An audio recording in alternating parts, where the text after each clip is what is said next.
ça me donne des frissons, ça me donne envie de faire pareil. Donc je pense que j'essaierai un jour parce que j'aime bien les cascades. Bah, quand c'est bien fait, c'est génial. Autant quand c'est grossier, c'est vilain. C'est comme tout, un petit peu ça pimente, mais trop ça en devient ridicule. Action! Oh!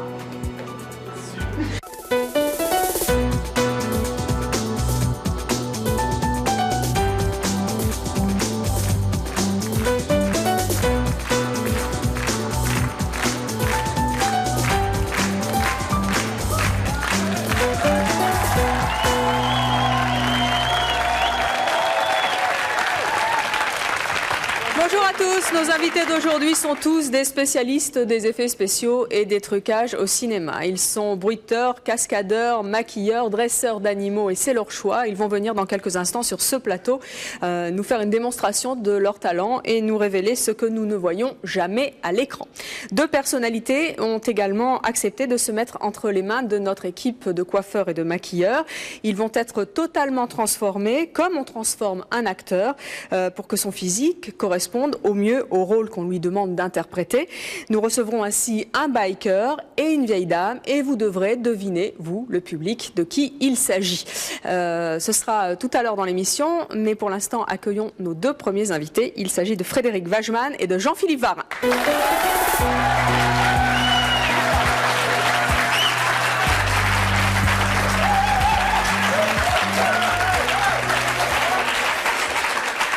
Jean-Philippe Varin, bonjour. Vous Bonjour. êtes dresseur d'animaux. Oui. Vous êtes venu avec une marmotte qui a l'air un peu impressionnée par, Elle est très impressionnée par le public. par le public. Oui, mais c'est un public très sympathique. Elle va s'y habituer. Vous êtes donc dresseur d'animaux, notamment pour le cinéma et la publicité. Vous avez une ménagerie fantastique en Sologne dans laquelle vous dressez donc toutes sortes d'animaux. Vous allez nous en parler dans quelques instants, et notamment cette marmotte qui est une star de la publicité. Frédéric Wajman, vous êtes sculpteur et vous êtes aussi spécialiste des effets spéciaux. Vous êtes également venu accompagner de ces charmantes bêtes. Moi, j'appelle ça des monstres. Vous appelez ça comment ? C'est plus précisément des animatroniques. Animatronique, ça veut dire animal électronique en fait. Hein. C'est entre l'animation et l'électronique. Alors, montrez-nous un petit peu comment elle s'appelle, votre marmotte. Elle s'appelle Tétrapouette. Tétrapouette ? Oui, vous comprendrez pourquoi tout à l'heure. Doucement. Oh, pauvre chou. Bon, C'est fini, c'est fini. Frédéric, allez, montrez-nous un petit peu comment ça marche, ces Ça marche choses-là. simplement avec Venez avec moi. Ça marche simplement avec des radiocommandes, Oui.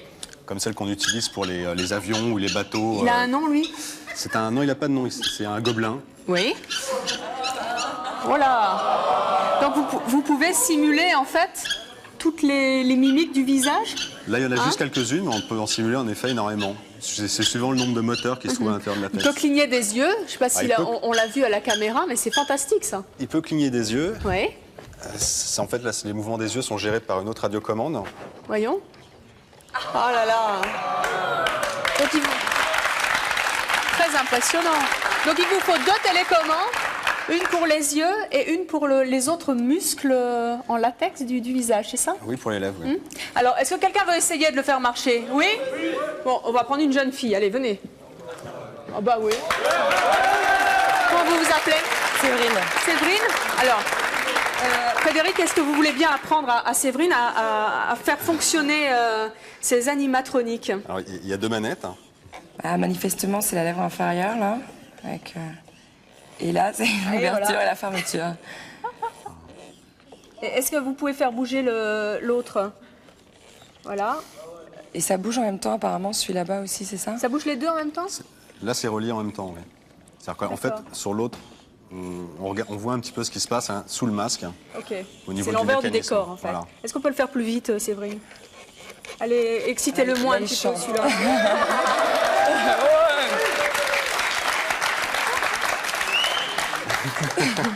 Vous pouvez le toucher aussi, hein. Vous avez vu, c'est du latex. Il a du piercing, ça me fait penser à des invités que vous avez eu dans une autre émission.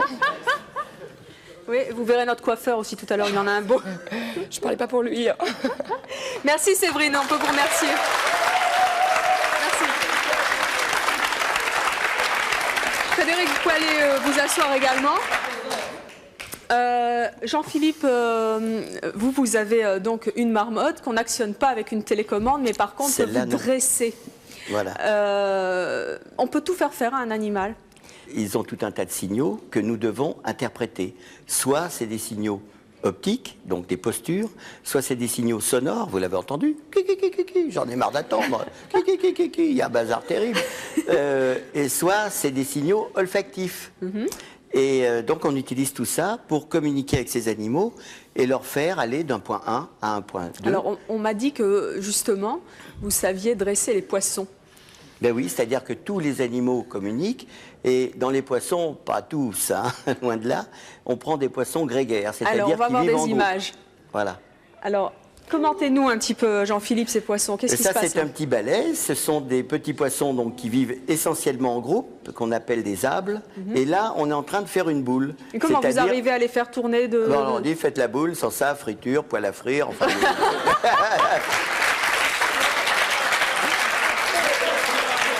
Je simplifie, hein. Oui. En fait, on envoie des signaux sonores qui font qu'ils vont se mettre en boule, soit parce qu'on leur interdit d'aller dans un coin, soit parce qu'on leur dit qu'il faut aller dans un autre endroit. Donc, voilà. Ils tournent vraiment dans le sens que vous leur demandez de tourner, en fait. Oui, oui. Et est-ce que vous pouvez faire ce type de choses avec n'importe quel animal, une puce, un moustique Ben, on peut communiquer, du moins essayer de communiquer avec beaucoup de formes de vie. Ce qui est important, c'est d'utiliser ceux qui sont capables d'intégrer, de comprendre et d'interpréter. La marmotte, ça y est, elle s'est calmée, elle s'est planquée dans un coin. Oui, oui. On a fait appel à vos services pour une publicité dans laquelle on avait besoin de faire des choses incroyables à cette marmotte qui s'appelle, rappelez-moi, Tétrapouette. Je vous propose de voir tout de suite cette publicité et on verra après comment vous avez fait pour dresser Tétrapouette. Alors là, c'est une évolution directement devant les caméras où elle devait aller prendre des plantes et les ramener dans son terrier. Puis s'en débarrasser et après aller refermer le terrier. Voilà, alors on apprend à des animaux à aller d'un point à un autre, à chercher de la nourriture à un endroit, à l'amener à l'autre, en utilisant ce qu'on appelle des réflexes qui ont été trouvés par un savant russe célèbre qui s'appelle Pavlov, qui est le conditionnement. Alors, elle sait que quand elle entend un petit bruit à un endroit, elle va avoir quelque chose d'intéressant pour elle, elle va le chercher, et on lui fait entendre le même bruit ailleurs, et elle va y aller. En fait, c'est assez simple, mais c'est une préparation qui n'est pas très compliquée. Là, elle n'attend pas de se sauver, hein. Je ne sais pas si c'est Pavlov, mais... Bien là. Alors, il y a des images qui vont nous expliquer en détail ce que vous venez de nous dire. On va les voir. Est-ce que vous pouvez nous les commenter? Alors, là, c'est toujours Tétrapouette. Ça, c'est un des autres qui est devant vous et qui doit plier du papier chocolat. Oui. Alors ça, évidemment, on ne peut pas lui apprendre. Même si on passait très longtemps et qu'on ait beaucoup de temps et de disponibilité, on ne peut pas y arriver. Alors, comment on fait? Alors, on utilise les faux que je vais vous montrer. Alors comme un cacahuète, je vais être obligé de te rentrer. Parce que là, elle en a... Elle en a marre. Combien d'heures par jour ça peut travailler, une marmotte? Ah ben, justement, pas beaucoup. Pas beaucoup? Combien? C'est 1 heure? Viens là, ma petite puce. Oh non, on travaille par tranche de 10 minutes. 10 minutes? Oui. 10 minutes de boulot et après, elle se repose combien de temps? Après, elles sont tranquilles, c'est-à-dire qu'on a beaucoup... Hein, elle fait une petite crotte. C'est pas moi, hein. C'est pas moi, hein. Donc 10 minutes de boulot et après on la laisse se reposer. Avec les petits oiseaux, c'est 3 à 4 minutes. Avec les petits rongeurs, c'est de l'ordre de 5 à 10 minutes. Et on prend une balle neuve. Donc on a ce qu'on appelle un groupe de vedettes qui sont raccords. Raccords, pour ceux qui ne connaissent pas le cinéma, c'est-à-dire qu'on peut passer de l'un à l'autre sans que vous en rendiez compte. Touloulou et confiance. Vous voyez? Et en fait, c'est pas la même. De même que quand on passe de celle-ci et de celle-là à la vraie, on va le faire de façon à ce que vous en rendiez pas compte. Soit la caméra va bouger, soit l'animal lui-même va bouger, mais vous imaginez bien que la marmotte qui plie du papier de chocolat, on ne peut pas lui apprendre à prendre le Donc celle qu'on a vue là à l'instant qui pliait une tablette, c'est une de ces deux. Voilà. Et les animaux qui sont là ont tous servi à ne pas embêter avec des dressages infaisables de vrais animaux vivants. Ce sont des animatroniques? C'est le même principe, simplement il n'y a pas de cerveau moteur derrière. Et ça travaille plus longtemps qu'une vraie marmotte? Alors ceux-là, on peut y aller à mort. Ah oui. Mais ça coûte beaucoup plus cher. Beaucoup moins cher. Beaucoup moins cher. Ah oui, que quand c'est télécommandé. D'accord. Alors nous allons voir d'autres images que vous allez également nous commenter. Alors, ça, qu'est-ce que c'est? Ça, c'est une cigogne radiocommandée que vous voyez planer, qui fait un beau vol au-dessus de la mer. Et c'est celle qui est devant nous, qui est en morceaux. Là, on est en train de démouler une tête de singe, qui est également devant nous. On a fait un moule et c'est du latex qu'on va par la suite mettre sur la tête d'un comédien. Ces 3 artistes que vous voyez là tombent parce qu'un faux oiseau ricane. D'accord. Alors la cigogne, par exemple, qu'on a vue, c'était une fausse. Alors la cigogne Elle est qu'on là a vue, voilà, on a des vraies cigognes. Bien sûr, juste avant un plan d'une fausse cigogne planant et piquant sur quelqu'un, voilà un goéland qui a fait des tas de crottes sur des tas de comédiens. Hein. Il est planeur. Alors, il ne faut pas qu'il y ait un reflet de soleil dans la dérive qui est au-dessus. Et on peut lui rajouter un yaourt et une seringue qui, eux, sont télécommandés, si bien qu'on va le faire voler au-dessus de quelqu'un et platch, il y aura un bel impact, suivant la quantité de yaourt qu'on aura mis. Voilà. La cigogne, elle, vous la voyez démontée ici, c'est celle qu'on a vue voler. Elle a fait un atterrissage un peu dur, donc elle a une réparation de Mais elle coup. vole vraiment, hein. Et voilà, elle a une radiocommande qui est là, et là on a démonté ses ailes, qui comme vous le voyez sont superbes et splendides, et qui viennent se mettre de chaque côté. Et ça vole comme un planeur, hein, c'est-à-dire que l'impératif pour que ça fonctionne là, c'est qu'il y ait du vent. Et vous mixez avec des vraies images de cigogne pour que ça ait l'air plus vrai? Tout à fait. C'est ça, hein. Obligatoirement, avant et après ce plan, il y a la vraie. Alors soit la tête et l'œil, et là pour faire croire qu'elle vole, on est inferno, un petit ventilateur, donc il y a un petit souffle dans les plumes, donc il y a la tête, l'œil et un petit peu de vent sur les petites plumes. Et hop, l'effet, c'est magique. Et alors la tête de singe démoulée, là, oui. la voilà avec ses implantations de poils. Voilà ses petites ratiches. Super. Voilà, on a fait des dents de singe. Hein, et bon, et on met ça dedans et le comédien enfile ça comme un casque de moto et il a une palette pour faire bouger les dents. Alors les meux que vous avez vus, eh bien il y en a un qui prenait des lunettes, c'est lui. Parce que vous savez qu'en pub, il ne faut pas la prendre sur le verre, il ne faut pas la prendre n'importe comment. Hein. T'as vu cette optique là, hein. Sympathique ce garçon. Bon, et là encore on mixe avec le vrai. Et celui qui rigolait, c'est celui-ci. Et alors lui, il peut soulever, avoir des petits mouvements de sourcils et des petits mouvements de bec. C'est fantastique, je crois qu'on peut l'applaudir très très fort.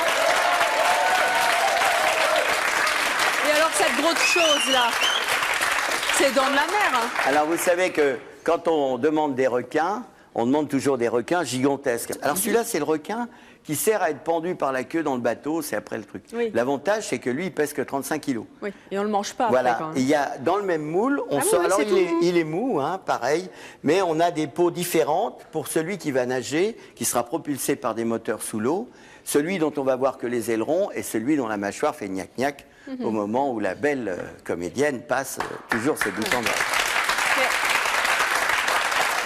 Jean-Philippe, vous qui dressez les animaux, vous avez aussi des animatroniques, des choses électroniques, des choses télécommandées. Est-ce que demain, on n'aura plus besoin d'animaux?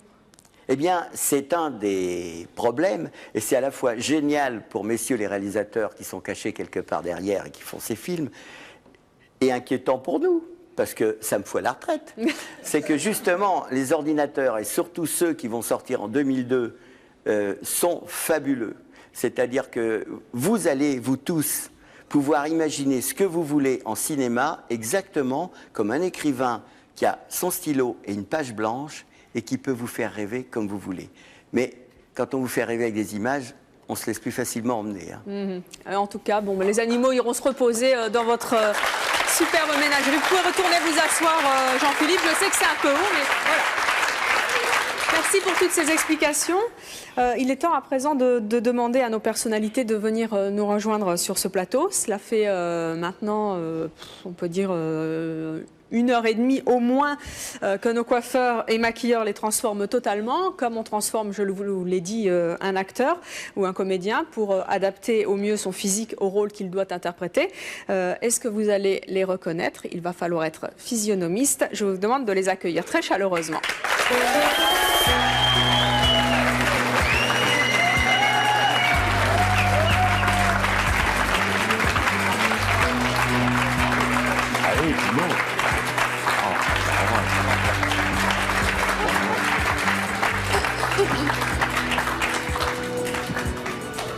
Alors, nous avons un biker qui aide une vieille dame. C'est beau, hein, quand même. Ça va pas durer longtemps, crois-moi. Allez, donc, c'est dur, les marches hein, de ces mouchoirs. Super. Alors, est-ce que vous les avez reconnus? Alors, on dit Pépita pour la vieille dame et le monsieur, le biker. Qui a dit Georges Belair? Bon, eh bien écoutez, nous verrons si vous avez vu juste dans quelques instants. Ce sera juste après nos appels à témoins. Et écoutez bien, c'est peut-être aussi votre choix, Johnny Hallyday. Oui.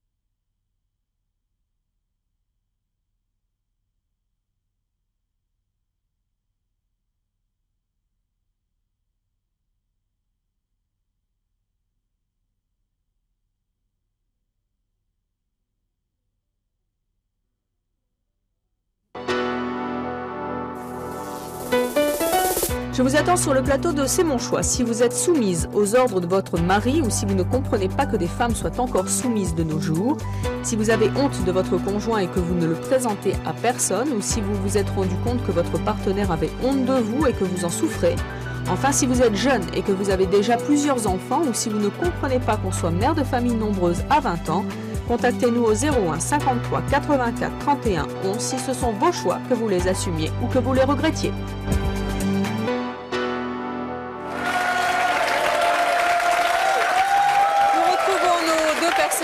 Qui ont donc été transformés comme des acteurs de cinéma. Nous allons voir si vous avez su les reconnaître. Alors, on a une super mamie et un biker. Qui êtes-vous, jeune dame? Bah oui. Bah, je suis Pépita. C'était donc bien Pépita. Pépita, je rappelle qu'on peut vous retrouver tous les jours sur France 2 dans Pyramide et dans Qui est qui, qu'on va vous voir bientôt sur la 5e également, dans un registre un peu différent, une émission scientifique, c'est ça? Non, ça concerne la loi. Juridique, pardon. Voilà. Donc ça sera... 17 juin à peu près. 17 juin, c'est très bientôt. Ça sera diffusé le week-end et on va parler de la loi au quotidien avec un avocat parce que c'est quand même quelque chose d'important et de sérieux. Bien, très bien. Allez donc voilà. Vous asseoir. Notre biker.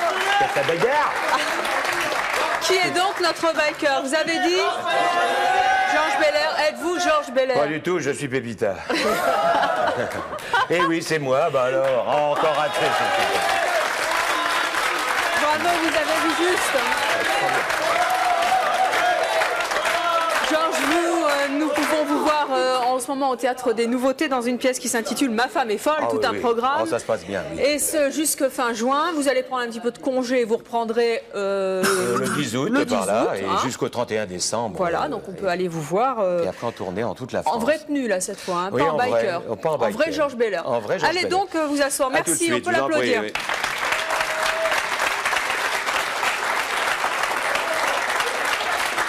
Ça va, Pépita? Oui, ça va, ça va. Mais il y a une chose qui est formidable, ils m'ont dit que pour nettoyer la peau, il n'y avait pas mieux, quoi. Ah bon? Eh bien, on verra ça quand on enlève tout, ça Alors, à côté de vous, nous a rejoint notre coiffeur Olivier. Olivier, bonjour. Ravi de vous voir cette fois devant les caméras et non pas derrière. Olivier, vous avez travaillé pendant 4 ans aux côtés de Patrick Sébastien avec son équipe qui a relooké de très très nombreuses personnalités. Vous avez donc travaillé sur Pépita et Georges Belair aujourd'hui. Qu'est-ce que vous avez fait sur eux? Donc là, on a accentué surtout les traits qu'ils avaient au départ avec du latex. Donc là, il y a du latex sur le visage de Pépita. Oui, sur Pépita, tout à fait. Ouais. Ça fait mal? Ah non, pas du tout, mais je sais que j'ai été un support très difficile pour eux. Oui, en fait, c'est très long. C'est pas très agréable, effectivement. Ouais. On va voir si ça vous a nettoyé la peau. Après, vous nous direz un petit peu plus. Oui, on arrache tout d'un coup, il y a tout qui sort avec, les points noirs. Super, ça vous épile en même temps. Voilà. Pour parler, ça va? Ben, on a un peu cette gêne parce que ça tiraille la peau. On a l'impression d'avoir la peau complètement sèche et que si on sourit trop fort, ça va éclater, quoi. Olivier, combien de temps Pépita pourrait rester comme ça? Toute sa vie. 5-6 heures. 5-6 heures? 5-6 heures. Petite démaquille. Bonjour, le nettoyage de peau après. Alors, Georges, vous avez travaillé également sur lui. Qu'est-ce que vous lui avez fait de beau? En fait, sur Georges... Les cheveux ont poussé, hein. Les cheveux ont poussé. À peine, quoi, 2 cm, rien. Ouais. Et on a rajouté une moustache également. Et puis le maquillage, le make-up, beaucoup de différentes de couleurs. Là, c'est une perruque qu'il y a, Olivier, sur... Oui, c'est une perruque... C'est pas des rajouts? Non, c'est une perruque montée main. C'est un travail très très long aussi. Et c'est monté sur un système de tulle. Et c'est assez... C'est aussi un sacré boulot. Hein. C'est beaucoup de travail, effectivement. Georges, est-ce que vous avez déjà été transformé de cette manière pour un film? Pas tout à fait celui-là, mais effectivement, dans Rosebud d'Otto Preminger, je me faisais casser la figure. Oui. Et on avait, effectivement, j'avais 4h30 de maquillage avant de tourner tous les jours. Et alors, on supporte ça comment? C'est long. 4h30, c'est très long parce qu'il faut bien savoir qu'après, il y a la journée de tournage et on vient donc 4h30 avant, donc on fait la journée plus 4h30. Mais enfin, c'est tellement magnifique quand on voit le résultat. La transformation après. Oui. Vous pensiez qu'on pouvait vous transformer comme ça, Pépita? Non. Vous l'aviez déjà fait? Franchement, non. Quand on m'en a parlé, je dis banco, on y va, on va voir à quoi je ressemble quand je serai vieille, quoi. Bah, c'est bien, je trouve. Hein. Et Olivier, il paraît qu'elle a été sage en plus, Pépita. Hein. Non, elle a été très sage. Il faut dire également qu'on a travaillé avec un temps record. Ah oui, ils n'ont pas eu beaucoup de temps. On a passé 1h30 pour faire un maquillage et cheveux. Comme le dit Georges, il faudrait beaucoup plus de temps. Au cinéma, on prend beaucoup de temps. Oui, tout à fait. Bon, c'est vrai que les conditions de tournage sont très différentes et voilà. Oui, Séverine, Bonjour Séverine. Moi aussi, je fais une école de maquillage artistique, donc je connais un petit peu. Comment vous faites quand vous avez quelqu'un qui a une allergie? Parce que je sais qu'il y en a qui ne supportent pas forcément certains produits. On le remplace. Et comment on s'adapte sur un tournage, justement, à la dernière minute? On prend des doublures, comme chez Jean-Philippe Varin. Absolument.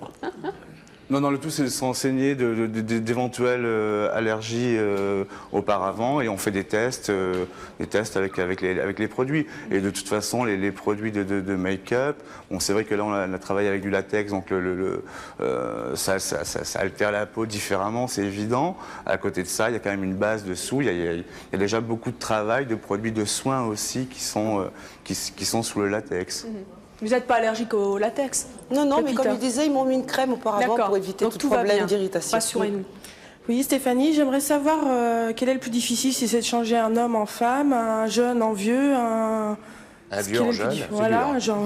Non, dans la théorie, en fait, on peut aller sur n'importe quel terrain. Effectivement, on peut changer et on le voit maintenant tous les jours dans la publicité, dans les drag queens, tout ça. En fait, on peut aller sur n'importe quoi. C'est le temps qu'on y passe, c'est la façon d'utiliser les produits. Il y a différentes méthodes de travail. Olivier, vous qui avez travaillé sur l'émission de Patrick Sébastien, quelle est la plus belle transformation que vous avez Je crois que les faire? plus belles transformations étaient faites quand même sur Patrick. Après, il y a eu beaucoup d'invités et les plus belles transformations ont été faites sur Patrick. Des Patrick en Jean Gabin, c'était fabuleux, ou en Belmondo, en Jacques Chirac, évidemment, c'était... Donc on n'a pas nécessairement, on n'est pas obligé d'avoir déjà le look ou le faciès de la personne qu'on veut imiter. On peut tout faire avec du maquillage, du latex, une bonne perruque oui, tout à fait, et des super pros. Quoi, oui, tout à fait. Mais en fait, il est quand même préférable de savoir. C'est vrai que, par exemple, pour Pépita, on est parti sur une idée, on a pris une référence un peu d'un film, et voilà, les choses en fait avancent comme ça. Mais il faut bien se dire qu'on peut imaginer un personnage au départ, mais il évolue avec le temps. Ensuite, il y a le stylisme, il y a la lumière, la façon de tourner, il y a plein de choses qui rentrent en ligne de compte, en fait. Bonjour, moi j'aimerais poser une question à Jean-Philippe. J'aimerais savoir quel est l'animal qu'il rêverait, qu'il n'a pas fait, mais qu'il rêverait de dresser. C'est les animaux qui sont naturellement solitaires, parce que justement ils communiquent peu. L'ours est un exemple, mais l'ours c'est un mammifère, c'est un animal évolué. Mais la libellule par exemple, il y a des tas de choses que j'aurais bien voulu faire. Et il paraît que les chats c'est difficile à dresser aussi. C'est le mammifère le plus difficile. On fait des tests avant de choisir un animal pour savoir s'il va faire du cinéma. Sur 100 chats, il y en a 7 qui peuvent éventuellement envisager de faire du cinéma. Wow. Georges, est-ce que vous avez déjà été doublé pour faire une cascade? Oui, par un des plus grands cascadeurs du monde, sans doute le plus connu au monde. Il est français et c'est Rémi Julienne. Eh bien, il est là avec un de ses confrères. Je vous demande d'accueillir Rémi Julienne et Robert Benita.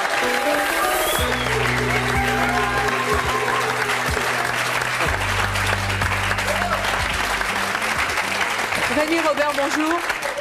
Rémi Julienne, vous avez donc doublé Georges Belair pour Fantasia chez les Ploucs, c'est ça? Fantasia chez les Ploucs de Gérard Pires, il y a quelques semaines maintenant.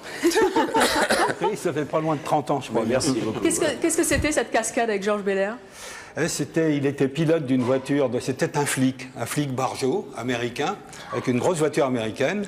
Et il s'agissait de déséquilibrer la voiture, de la faire arriver sur le toit, après avoir frotté pendant une 60aine de mètres, et la faire arriver à un endroit très précis. Je peux vous dire que c'était non seulement précis, mais on a été tous allumés totalement, parce que cet homme arrivait à 160, 170 à l'heure. Si un jour, le film repasse très souvent. Et ce qui était extraordinaire, c'est que Rémi a mis une croix, après avoir fait des calculs et des réflexions, et les caméras sont placées, évidemment, et puis il faut savoir où ça va tomber, parce qu'on ne sait pas où ça va tomber, surtout à la vitesse, et on ne l'a fait qu'une fois. Hein. Et il a mis une croix par terre, il a dit, la voiture arrivera sur le toit à cet endroit-là, et elle est tombée exactement sur la croix. Au millimètre. Rémi, ça arrive qu'on a de la chance quelquefois. on va pas voir les images de Fantasia chez les Ploucs, mais on va voir des images que vous nous avez ramenées de cascades en voiture. Vous allez nous les commenter immédiatement. Là, qu'est-ce qui se passe là? C'est un équilibre sur deux roues. C'est Gilbert Bataille qui se livre à ce numéro avec son fils Francis. Et c'est vraiment le meilleur équilibriste du monde. Et qu'est-ce qu'il faut comme savoir-faire pour réussir ce type de cascade? Elle se touche là en plus. Hein. Oui, elle se touche. Ouais. Il faut être tombé dans la marmite et tant pis. Et puis après, il faut entretenir encore une fois la passion, ce que disait Jean-Philippe. On a beaucoup de talent.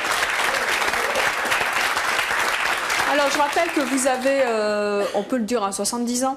Oui, il n'y a pas longtemps. Combien d'années de métier? 36 ans. Oui, vous êtes tombé dedans aussi. Hein. Vous êtes donc le spécialiste des cascades dans le monde entier. Vous avez réglé notamment les cascades des plus beaux James Bond. Vous, Robert Benita, vous avez 45 ans, vous êtes marié, vous avez un enfant, vous avez réglé les cascades de films comme Opération Cornet de Bif et L'Union Sacrée. J'ai oublié Taxi aussi pour vous, Rémi Julienne, qui est un film qui est à l'affiche en ce moment. Oui, faut pas dire, Taxi 2. Vous êtes donc tous les deux cascadeurs. Pourquoi ce choix? Depuis tout môme, j'étais cascadeur. J'étais dans un petit bled du Loiret et j'avais 10 ans en 1940, donc pendant la guerre. Il y avait des réfugiés parisiens qui venaient. Et j'ai toujours eu le goût du spectacle, d'épater les copains. Et là, je faisais toutes sortes de numéros. Il y avait un canal. Alors, par exemple, j'avais l'un des réfugiés me prêtait son vélo et j'avais un petit tremplin et je sautais dans le canal, dans l'écluse. Alors, je faisais des trucs comme ça. C'est quand même insensé, ça.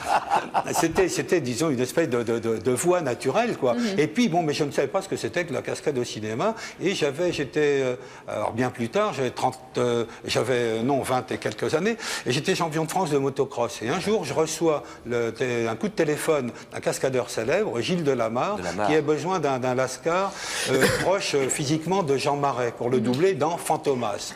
Et j'ai donc fait connaissance avec le cinéma, ça m'a plu, j'y suis resté, et puis voilà. À l'époque, j'avais 30 et quelques années, quand j'ai commencé la cascade de cinéma, et je devais prendre la succession de mon père dans une affaire de transport. Et ça ne me faisait pas rigoler du tout, évidemment, après avoir vécu un peu dans l'Europe, faire des courses de moto. Et puis j'ai trouvé donc cet exutoire, là, et ça m'a formidablement plu. C'est le transport différemment, là. Alors là, c'était un autre transport. Alors, nous allons en reparler dans quelques instants, mais Robert, je voudrais que vous nous fassiez une petite démonstration de trucs qu'on voit au cinéma et qui nous font tous rêver. Il y a le baiser, par exemple, mais c'est pas l'objet du terme. Par contre, il y a les baffes, les coups de feu, les choses comme ça. Ouais. Donc, montrez-nous un petit peu comment ça se passe. Le baiser, c'est pas une cascade. Le baiser, ça n'a jamais été une cascade. Pas du tout, mais c'est les trucs qui me font rêver, moi, au cinéma. C'est pour ça. On va prendre des gens dans le public. Allez-y, mais ils sont là pour vous.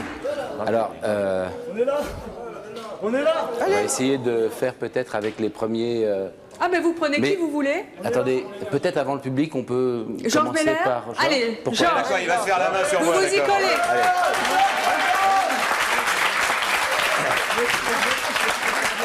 Faites attention à la perruque. Hein. Tout simplement se placer par rapport à un axe de caméra et une dynamique de mouvement. Attendez, il y a juste un truc. Moi, je voudrais que vous enleviez les lunettes parce que j'ai pas vu vos yeux depuis le début de l'émission. Merci, Jean. Tenez. Très bien. C'est pas moi, c'est la production, je vous l'ai dit. Si j'ai bien compris, on a des axes de caméra, on va les respecter. Alors vous allez me faire quoi là? Georges, vous allez vous placer comme ceci, vous n'avez rien à craindre. Rien du tout. Vous pouvez me croire. Oui, je vous crois. Vous avez tort. Il va recevoir où? Il va recevoir quoi le Simplement, vous allez suivre la dynamique de mon mouvement. C'est quoi là? Je vais donner un coup circulaire, une gifle, vous partez, et je vous la renverse en vous décollant sur les talons. D'accord? Je me décolle des talons? Simplement, avec votre poids de corps, Ça tombe évidemment. bien parce que j'ai beaucoup de talons, moi. Vous avez vu les Santiago un peu? Ah non, je suis pas sûr que ce soit mon bon profil, mais enfin bon, parce que c'est vous alors. C'est parti.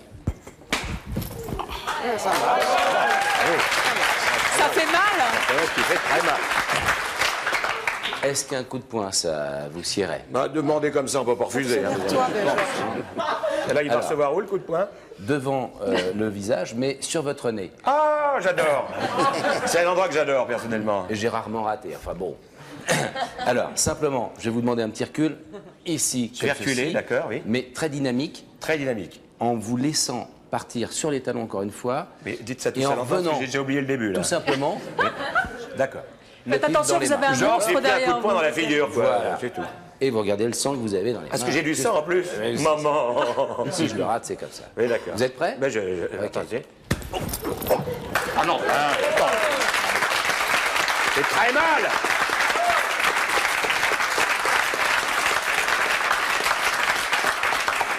Je crois que l'idéal maintenant. Moi, je vais garder cette coiffure. La perruque tient. Pour aller dans Bravo, le ton, Olivier. on va imaginer maintenant un coup de tête. C'est bien aussi, ça, peut-être. Alors, même mouvement Oui. que pour le coup de poing. Oui. Et vous allez partir avec l'intention de revenir sur Pour en prendre un deuxième. C'est genre Mazo, quoi. sur les mains et cacher la blessure. D'accord. Ah, pour Ouais. cacher ma blessure. Voilà. D'accord. Attention, attention, il me fait peur. Il me fait peur, Mazo. Ne ratez pas votre coup, vous êtes que je joue au théâtre. Oui, c'est bon. Je vais avoir un ton Jean-Michel Simon de m'asseoir. Ça fait vrai, ça? À Non, l'image, c'est lui, oui. hein, bravo. Il n'a pas touché. Imaginons maintenant une spectatrice peut-être. Bah, je sais pas qui est Mademoiselle. candidat. Merci. Je vais vous demander de prendre mon bras comme ceci, voilà, de tenir très fort. Ah, il tient plus les filles que les Et garçons, quand même. Vous voyez, de faire ce mouvement, d'accord? Maintenant, je vais vous attraper les cheveux. Je vais les tirer, je vais vous demander Aïe, aïe, de aïe. m'attraper Aïe, aïe, et de aïe, crier parce que vous l'avez bien mérité. Hein, vous ne regardiez pas ce qu'on faisait tout à l'heure. Hein, criez plus fort. Voilà. Mais elle le mérite, hein, elle le mérite. Vous appelez comment? Roselyne. Roselyne, ça fait mal? Non, ça va.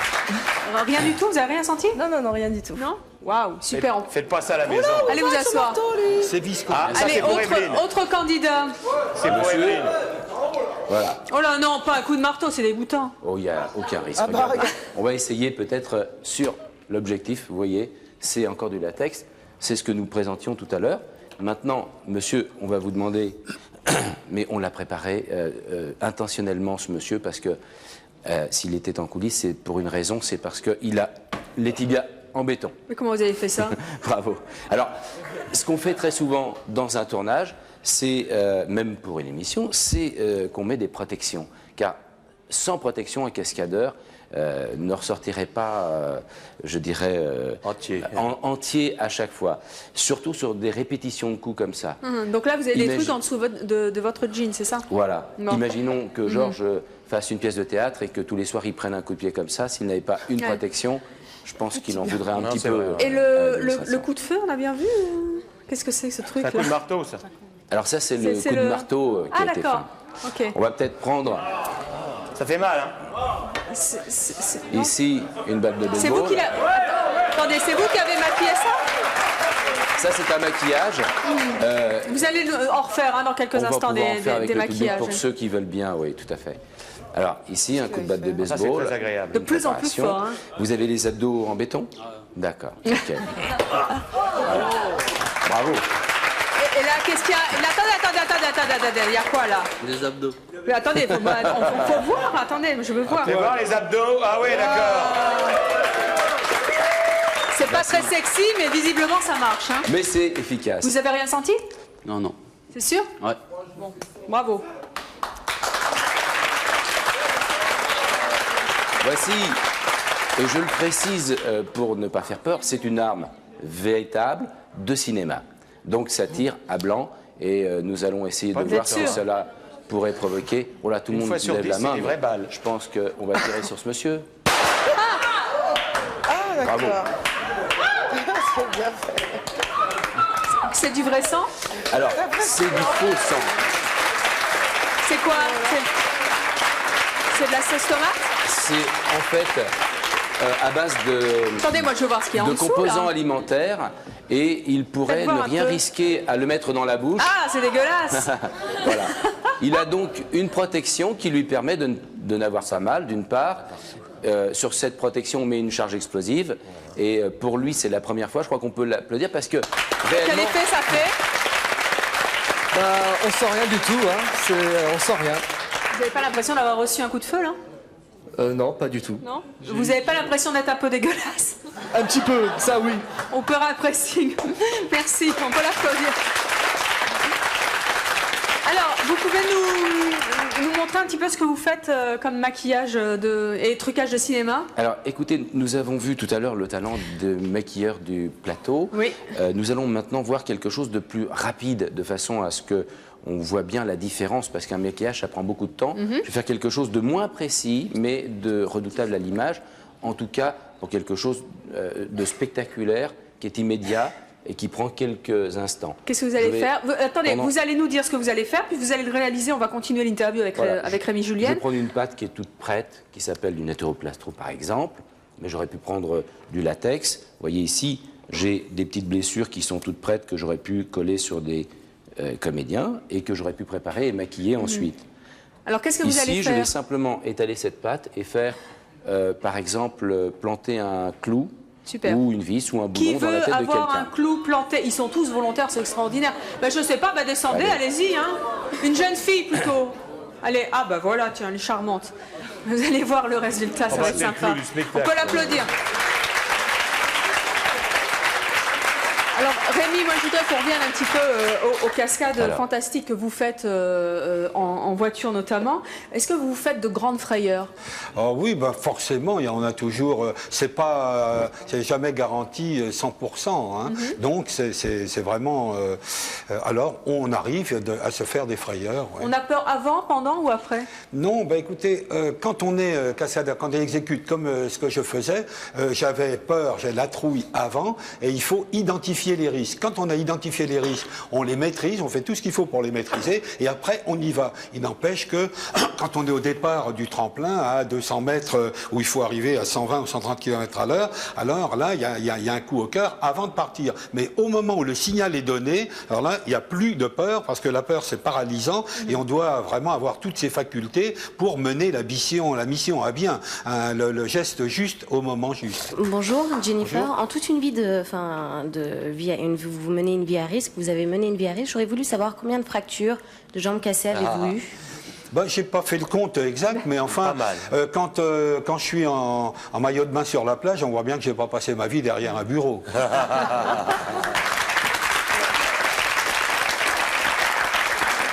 Bonjour Evelyne. Je voudrais poser une question à Jean-Philippe. Je voudrais savoir qu'est-ce qui vous a amené à faire ce métier et si c'était un rêve d'enfance que vous aviez voulu faire depuis toujours, ou qu'est-ce qui vous a amené à faire ce métier? Parce que c'est quand même un métier assez insolite. Mais je crois que tous les enfants, à un moment donné de leur vie, sont passionnés par les animaux. Ils ont tous envie de s'intéresser, de s'occuper d'animaux. Et moi, ça m'est resté. Bonjour Fabrice, une question à Rémi Julienne. J'aimerais savoir quelle a été dans votre vie la cascade la plus dure à mettre en œuvre. Il y en a pas mal, hein, parce que j'ai participé à plus de 1000 films.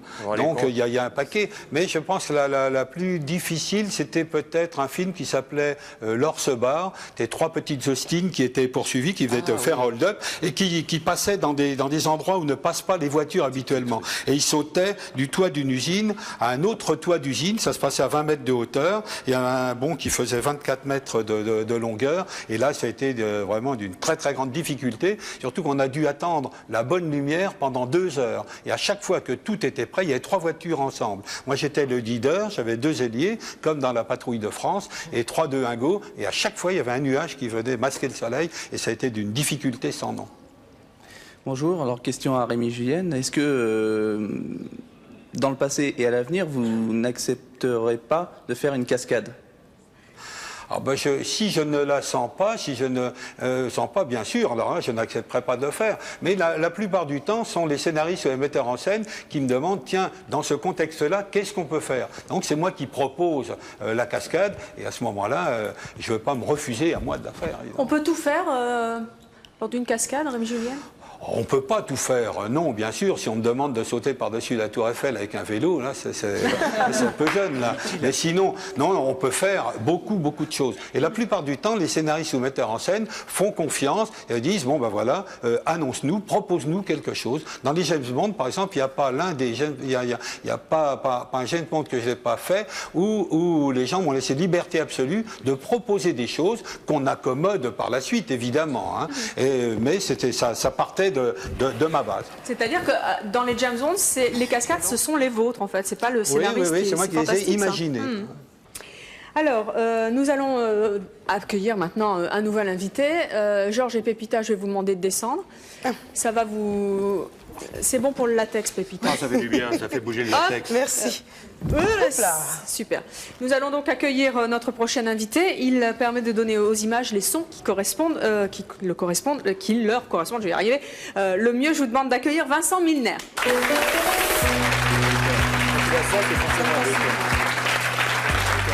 Venez avec nous, venez.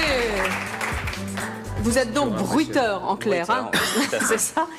Alors, mettez-vous un petit peu de l'autre côté de la table qu'on vous voit bien. Voilà. Et dites-nous un petit peu... Je vous ai amené quelques échantillons du matériel qu'on utilise en bruitage manuel, car il y a différents types de bruitage pour bruiter un film. On travaille en complémentarité avec des gens qui font du montage son et aussi maintenant des gens qui font du sound design, qui manipulent des sons avec des logiciels informatiques. Et là, moi, je suis bruiteur manuel, donc c'est... Alors, le mieux, c'est de faire et d'écouter. Pépita et Georges, vous avez toute liberté pour tester vous-même les bruits. Ah oui, oui. Avec des cheveux. La perruque, avec des cheveux, on fait des manipulations d'animaux. Alors, qu'est-ce qu'on fait avec ça, par exemple? On se met devant un micro et si on doit caresser un chien, pour le on bruit peut du faire poil, tout simplement. pour certains films. Faites-nous le bruit du chien caressé. Ah écoutez, là, il n'a pas de micro. Il n'y a pas de micro, donc on peut faire des frottements. Si vous parlez en même temps, ça marche pas. On reconnaît bien le chat, là. Ah, le chat. D'accord. Sinon, ça sert aussi quand quelqu'un... C'est pas très sonore, mais... Non, ce qu'il faut dire, Evelyne, c'est que tous les films doublés que vous écoutez en français à la télévision... Il n'y a pas un vrai bruit. Il n'y a pas un vrai bruit. D'accord, tous les bruits, ils sont tous faits comme ça. Alors, montrez-nous un petit peu un bruit, un vrai faux bruit qui marche. Des détournements d'objets, par exemple les noix de coco pour faire des pas de chevaux, comme Georges est en train de faire. Là, j'ai des truelles qui peuvent servir à faire des impacts d'épée dans des combats d'épée, des frottements. Allons-y, faites un combat avec Georges. Ça, des grosses épées à deux mains. C'est vachement beau quand on voit les acteurs se battre comme ça, comme dans le bossu. Voilà.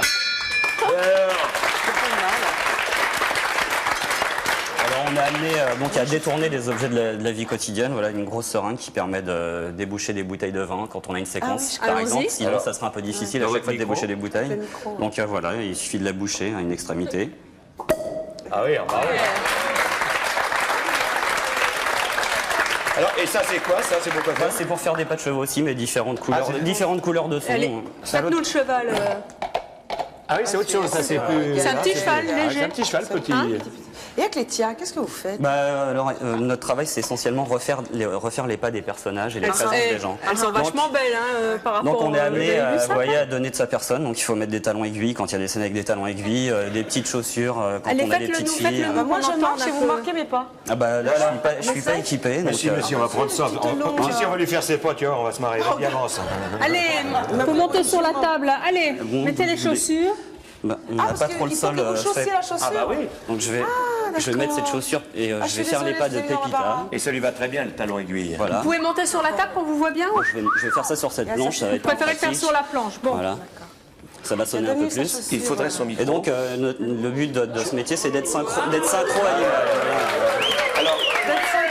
Alors, marche là alors. Bah attends, j'arrive. À son âge, faut l'aider. J'ai plus 20 ans. Voilà. Alors, donc moi je suis censé rester sur place et je suis censé bruiter le personnage qui marche. Alors j'essaye pas de vous piéger, je suis gentil. 3, 4. Ah là, j'étais pas prêt. Allez, on commence, encore une fois. 3, 4. Attention.